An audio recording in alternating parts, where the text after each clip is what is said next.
Cinema గమ్మతి చంత్రాలు viral అవుతున్న వీడియోలు గిట్లా తీరు వార్తలతోని మన మైక్ టీం ముచ్చట్లు అయితే తయారుగా ఉన్నాయి. చలో సుషదం పాండ్రే అంతకంటే మొదల హెడ్లైన్స్.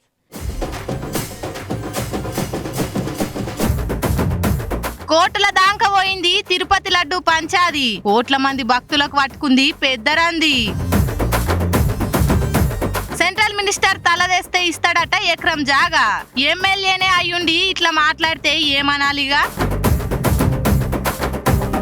ఐఫోన్ కోసం మబ్బుగాల సందే లైన్లు కట్టిర్రు జనం, ఫ్రీగిచ్చినట్టే ఎగబడ్డరుగా ఇంతగానం. తిరుమల ఏంకన్న లడ్డు ముచ్చట దేశమంతా బగ్గుమన్నది. వైసీపీ గట్టిగా ఇరుక్కున్నట్టే కొడుతున్నది. కలియుగ దైవం హిందువుల ఆరాధ్య దేవుడు తిరుమల ఏంకన్న స్వామి లడ్డుల జంతువు కొవ్వు వాడినరన్న దాని మీద యావత్ హిందువులంతా ఉడికిపోతుండ్రు. బాబు సార్ బయట పెట్టిన రిపోర్ట్ చూసి వైసీపీ జిట్టి బొమ్మలు గాల పెడుతుండ్రు. ఆంధ్ర సీఎం చంద్రాల సార్ మాట్లాడిన మాటలు ఇప్పుడు మంటలు పుట్టిస్తున్నాయి. నిన్న సారుండి తిరుమలంకన లడ్డూల నెయ్యికి బదులు జంతువుల కొవ్వు వాడిరని ల్యాబ్ రిపోర్టు బయట పెట్టిండు. చేప నూనె, బీఫ్ కొవ్వు అసంటి జంతు కొవ్వును వాడిరని ఆ రిపోర్టులు ఉన్నది. జగన్ సీఎం కాగానే తిరుమలను భ్రష్టు పట్టించిండు, టీటీడీని నాశనం చేసిండు, భక్తుల నమ్మకాన్ని దెబ్బతీసిరని చెప్పుకొచ్చిండు. అయితే బాబు సార్ మాటలకు వైసీపీలు ఉల్టా కౌంటర్ ఇస్తున్నారు. రాజకీయంగా వైసీపీని ఇరికిద్దామని కుట్రల భాగమే ఇది. జగన్ క్రిస్టియన్ అని హిందువులను వైసీపీకి దూరం చేద్దామని వేసిన పన్నా గాని బాబు అమలు చేస్తున్నాడు. తిరుమలంకన లడ్డూల ఎసొంటి కల్తీ కాలేదని సమర్థించుకుంటున్నారు. ఇక అటు ధర్మపుత్రుడు సంజయ్ అన్న కూడా చంద్రాల సార్కు లెటర్ రాసిండు. విచారణ వేసి నిజాలు తేల్వాలని చెప్పుకొచ్చిండు. ఇక ఇటు మాజీ టీటీడీ ప్రధాన అధ్యక్షుడు రమణ దీక్షితులు కూడా లడ్డూల కల్తీ అయింది నిజమే, వైసీపీలో వచ్చిన కానుంచి లడ్డూల రుషే మారిపోయింది, మాకు అదే అనుమానం ఉండే ఇప్పుడు నిజమైంది అని అనుకొచ్చిండు. ప్రసాదాల్లో కల్తీ జరగడం అనేది ఒకటి, అది ప్రసాదాలు తిన్నప్పుడు కానీ ప్రసాదాలు చూసినప్పుడు కానీ అది ప్రతి భక్తుడికి అర్థమైపోతుంది. ఇందులో ముందు ఉన్న సువాసన లేదు, రుచి లేదు, పవిత్రత లేదనేది. అలాగే అన్నప్రసాదాల్లో కూడా ఈ కల్తీ నెయ్యి వాడి పొంగలు, చక్కెర పొంగలి, సీర మొదలైన వాటిలో కూడా ఇది కలిపి ఉన్నారు. ఇది స్వామివారికి మా చేతులతోనే నైవేద్యం చేయవలసిన దురదృష్టం కూడా మాకు ఏర్పడింది. మన చిల్కూరెంకన్న గుడి పంతులు రంగరాజన్ కూడా గదే అంటున్నాడు. టీటీడీ లడ్డు కాంట్రాక్ట్ టెండర్లు వేసినప్పుడు తక్కువ కోడి చేసిన కంపెనీకి టెండర్ ఇచ్చిర్రు, మంచినే ఉన్నది. అంగట్ల ప్యూర్ ఆవు నెయ్యి కావాలంటే కిలోకు 800 నుంచి 1000 రూపాయలు ఉన్నది. కానీ ఆ కంపెనీలు 350కే ఇస్తారంటే గంత తక్కువకి ఎట్లా ఇస్తుర్రు అని మీరు ఎందుకు ఆలోచన చేయలేదు? అంగట్ల లేని ధరకు ఆవు నెయ్యిని ఎట్లా సప్లై చేసిరు కంపెనీ వాళ్ళు అని Rangarajan పంతుని నిలదీసిండు. Best cow ghee today cannot be less than 1000 rupees per kg. How can a person quote 320 rupees? If somebody is quoting 320 rupees, I am not going exact amount value, but if he is quoting 320 rupees, every packet of that might be containing adulterated ghee. So it's a big hurting issue. We have to inquire into it and find the culprits and book them to take them to task. Number one, I appreciate the statement of Honorable Deputy Chief Minister of Andhra Pradesh, Sri Pawan Kalyan Garu, because he has said there should be a national level Dharmika Parirakshana Parishad. We have been talking about that the same way. We want a central Dharmika Parishad which will be run by all the religious heads of this Matadipatis, Pitadipatis, retired judges. If they have a central Dharmika Parishad, the temples can be run under it. That is what is the best solution, staying away from the temple system by government control. Sarve Jana Sukhino Bhavantu.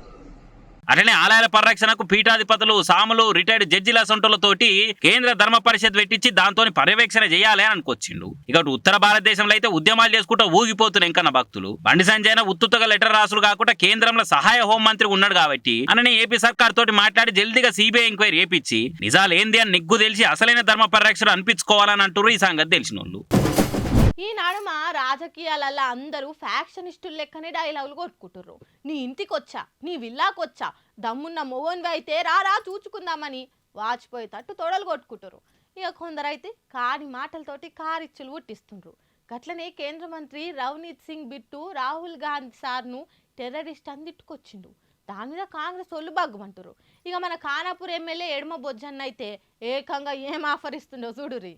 నరం లేని నాలుకే ఏదైనా మాట్లాడుతుంది అన్నట్టు ఈ నడమ కొందరు leader స్థాయి మనిషి అడ్డగోలు మాటలతోని లేని లొల్లులు పెట్టుకుంటారు. బీజేపీ లీడరు కమ్ కేంద్ర మంత్రి బిట్టు సింగ్ గారు ఉండి రాహుల్ గాంధీ సార్ను ఈ నెంబర్ 8 టెర్రరిస్టు అని అనుకొచ్చిండు. అలా నాయనమ్మకు పట్టిన గట్టే రాహుల్ గాంధీకి పడుతుంది ఖబర్దార్ అని వార్నింగ్ ఇచ్చిండు. ఇట్లా రాహుల్ గాంధీని టెర్రరిస్ట్ అనే వరకు దేశమంతటా కాంగ్రెస్ కార్యకర్తలు సలసల మసులుతున్నారు. మా రాహుల్ గాంధీని గంత మాట అంటావా? నీ సంగతి చూస్తాం బిడ్డ, మర్యాద క్షమాపణలు చెప్పు, లేదంటే నేనేం చేస్తావో మాకే తెలియదని ఢిల్లీలో బిట్టు సింగ్ ఇంటిని ముట్టడిచ్చిర్రు. క్షమాపణలు చెప్పాలని డిమాండ్ చేసిర్రు. ఇక మన కాంగ్రెస్ ఎమ్మెల్యే విడమ బొజ్జన్న అయితే రాహుల్ గాంధీ సాగు కోరిన కేంద్ర మంత్రి తలకాయ నరికి తెచ్చిన వాళ్ళకు నా ఎకరం 38 గుంటల జాగ మొత్తం రాసిస్తా అని బోల్డ్ కామెంట్ చేసుకొచ్చిండు.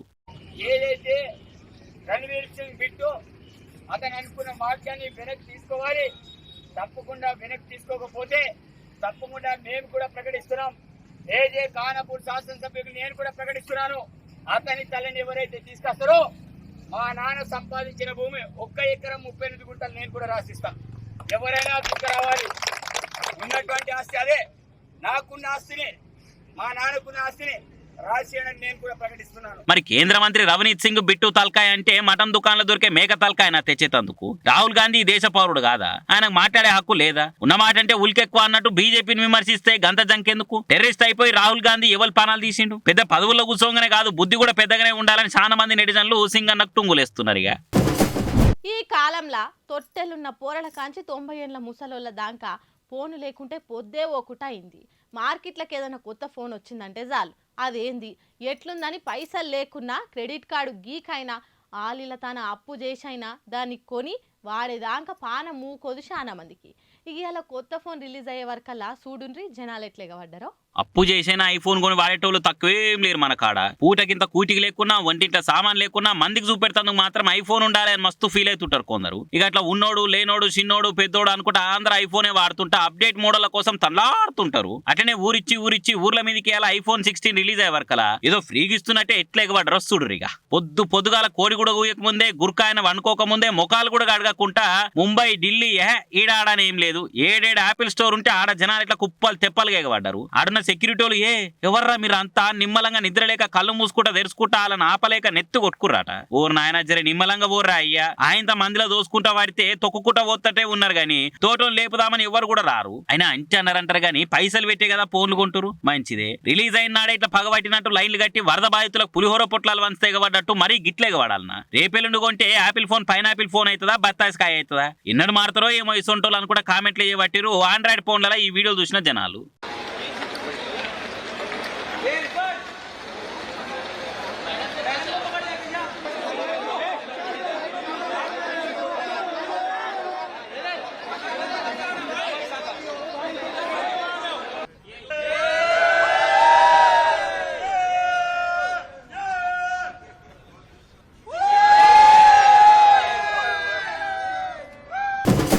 ధర్మవరం మాజీ ఎమ్మెల్యే కేతిరెడ్డి వెంకట్రామిరెడ్డి అన్న తెలుసు కదా, పార్టీ పవర్లు ఉన్నప్పుడు అన్నదే హవా ఉంటుండే. సోషల్ మీడియా ఓపెన్ చేస్తే గుడ్ మార్నింగ్ ధర్మవరం అని అన్న వీడియోలే కనిపించేది. అట్లా గుడ్ మార్నింగ్ పేరుతోటి వైరల్ అయిన అన్నను ఓడించిండ్రని అక్కడ జనాలు. ఇక అన్న సోషల్ మీడియాలో ముఖం చూపించుకున్నాడే మర్చిండు. మళ్ళీ ఇన్నొద్దులకు ఇప్పుడు ఇట్లా వచ్చిండు. బ్రహ్మంగార సొంటి గురువు లేడు, సిద్ధప్ప సొంటి శిష్యుడు లేడన్నట్టు జగనన్న సొంటి లీడర్ లేడు, నా సొంటి అనుచరు లేడు అని అంటున్నాడు ధర్మవరం మాజీ ఎమ్మెల్యే కేతిరెడ్డి అన్న. నువ్వు పార్టీ మారుతున్నవట కదనే, పక్క పార్టీ కట్టి చెప్తున్నవట కదా అని అడిగితే ఇవ్వాల అనేది అవన్నీ అబద్ధాలే, నేను ఏడికి పోతలేను. 35 ఏండ్ల సంది వైఎస్ఆర్ ఫ్యామిలీతోటే ఉన్నాము, ఇప్పుడు కూడా అలా చేసేది లేదు. ఈ కష్టాలు టెంపరరే, మళ్ళీ మనకు రోజు వస్తుంది. గాయంత దానికే భయపడితే ఎట్లా? ఉన్నన్ని రోజులు జగన్ నెంబడే ఉంటారు అనుకొచ్చిండు అన్న. వైఎస్ఆర్ ఫ్యామిలీ వెంబడే ఉంటాము, వైఎస్ఆర్ కుటుంబంతోనే ఉంటాము. దిస్ ఈస్ ఇప్పటి నుంచి కాదు, మేము 35 సంవత్సరాల నుంచి కూడా ఆ ఫ్యామిలీ ఆ కుటుంబం వెంబడే ఉన్నాము. ఎటువంటి పదవులు లేనప్పుడు ఉన్నాము, వాళ్ళ కష్టాల్లో ఉన్నప్పుడు ఉన్నాము, ఇబ్బందుల్లో ఉన్నప్పుడు ఉన్నాము. ఎల్లవెల్ల ఆ కుటుంబానికి తోడుగా ఉన్నాము. ఈరోజు వాళ్ళ కుటుంబంలో ఉన్న వాళ్ళే పక్కకు పోయినారు తప్ప మేము ఎక్కడికి పోలేదు. సో మేము ఎక్కడికి పోవటం లేదు. I will be with YSR party only. So దానికి ఎటువంటి ఇది లేదు. సో మనకు చేతనైనంత వరకు కూడా వైఎస్ఆర్ కుటుంబానికి తోడుగా అండగా నిలబడాలనేది మన ఆలోచన. సరే, వాళ్ళలో ఎక్కడైనా కానీ ఏదైనా తప్పు జరుగుతున్నా ఇంకోటి జరుగుతున్నా చెప్పడం మన బాధ్యతగా చెప్పడం కానీ అంతకుమించి వేరేదేం లేదు.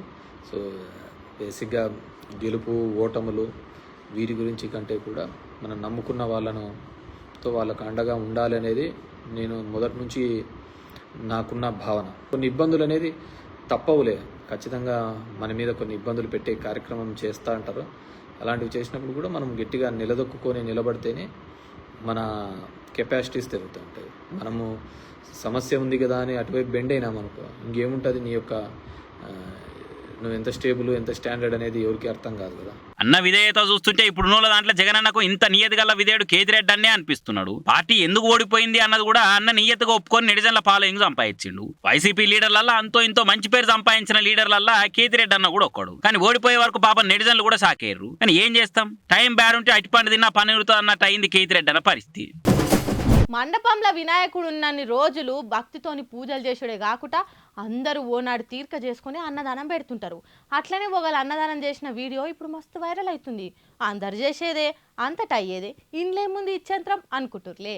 కొత్తగా ఏం లేకుండా ఉత్తగా మీకెందుకు చెప్తా చెప్పురే, చూడురి మీకే తెలుస్తుంది. వినాయకుని తాను అన్నదానం అంటే అన్నము పప్పు సాంబారు 2-3 కూరలతోని వండి వచ్చిన వాళ్ళకు పెడతారు కదా. కానీ విశాఖ అల్లిపురం జంక్షన్ లో పెట్టిన వినాయకుని కాడ మాత్రం అందరు లెక్క పెడితే మనకు పేరేముంటదని ఈసారి వెరైటీగా పెట్టాలే, అందరు నోళ్ళల్లో వడాలే అని దాంట్లో ఉన్న ఓ పెద్ద మనిషి ఇట్లు ఉపాయం చేసిండట.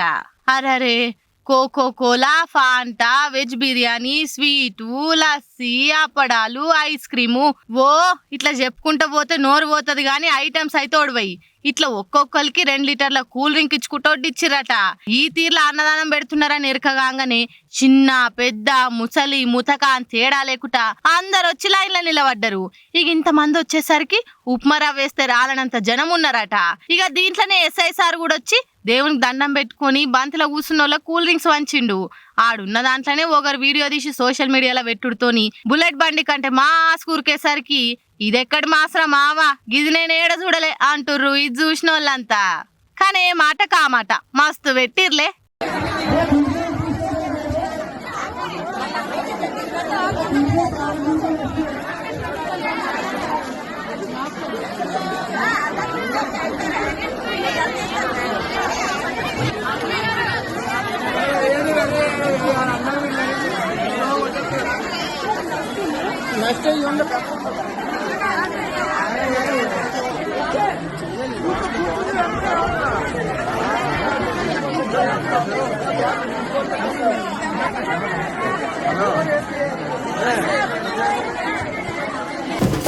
సుశిరానులా నేను పట్టుకొచ్చిన ముచ్చట్లు ఎట్లున్నాయో ఇంకిన్ని ముచ్చట్లతోటి మళ్ళీ కలుద్దాం. అప్పటిదాకా చూస్తూనే ఉండరు మైక్ ముచ్చట్లు.